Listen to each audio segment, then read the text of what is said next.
Eu fico sem palavras, é uma pessoa que marcou a minha vida. আলো আঁধারের ২৫ বছরের জীবন সংগ্রামের অভিজ্ঞতার পাণ্ডুলিপি ভিনিসিয়াস জুনিয়রের। কুঁড়েঘরের শৈশব, এখন বিলাসী জীবন। এক জীবনে খালি পায়ে খেলে এখন মাঠে নামেন লাখ টাকার বুট পরে। ব্রাজিলের তারকা ফরওয়ার্ডার ভিনিসিয়াস ফেলে আসা কোনো কিছুই ভোলেনি। তাই গ্লোব টিভিকে দেওয়া এক সাক্ষাৎকারে স্মৃতিচারণে হন আবেগী। সাও গনসালোর ছোট্ট কুটিরে তার দাদির পাশে শুয়ে কেটেছে ১৬ বছর পর্যন্ত। জীবন উত্তরণে দাদি ছিলেন পাঠশালা, মস্ত পাঠাগার। সাক্ষাৎকার চলাকালে সঞ্চালক একটি রেকর্ড করা ভিডিও দেখান ভিনিসিয়াসকে।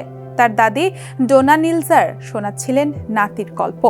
ও ছিল লাজুক প্রকৃতির, বলই ছিল ওর প্রধান আকর্ষণ। নাতির জন্য একটি আন্তরিক বার্তা উৎসর্গ করেন তিনি। ভিনি, আমার নাতি, আওয়ার লেডি অফ আপারেসিডা তোমাকে সর্বদা রক্ষা করুন। তোমার দাদি তোমাকে অনেক অনেক অনেক বেশি ভালোবাসে। ২০২৬ বিশ্বকাপে দাদির কাছ থেকে পাওয়া বার্তা জল আনে ভিনিসিয়াসের চোখে। কাপা গলায় তিনি স্মরণ করেন শৈশবের সেই সব দিনরাত্রি। আমার জীবনে পিতামহীর গুরুত্ব ভাষায় প্রকাশ করা কঠিন। আমি যখন ছোট ছিলাম তখন থেকেই তিনি আমার সবকিছু ছিলেন। আসলে হৃদয়ের গভীরে জমা কষ্টগুলো যখন ভাষা পায় তখন তা অশ্রু হয়ে ঝরে। সেই কঠিন সময়ের স্মৃতিচারণে জমে থাকা কষ্টগুলো ভাষা পেয়েছিল ভিনিসিয়াসের ঠোঁটে চোখে।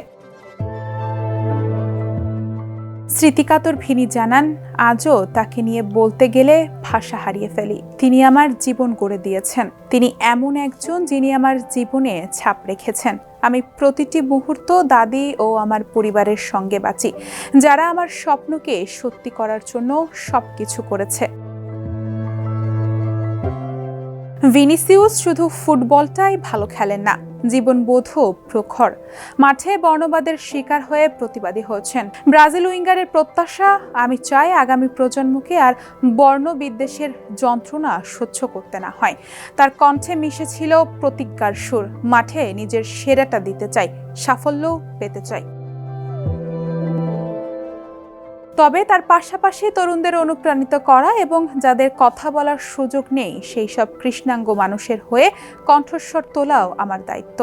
সেই লড়াই আমি চালিয়ে যেতে চাই। এই দীক্ষায় পথ চলা ভিনিসিয়াসের স্বপ্ন বিশ্বকাপ জয়।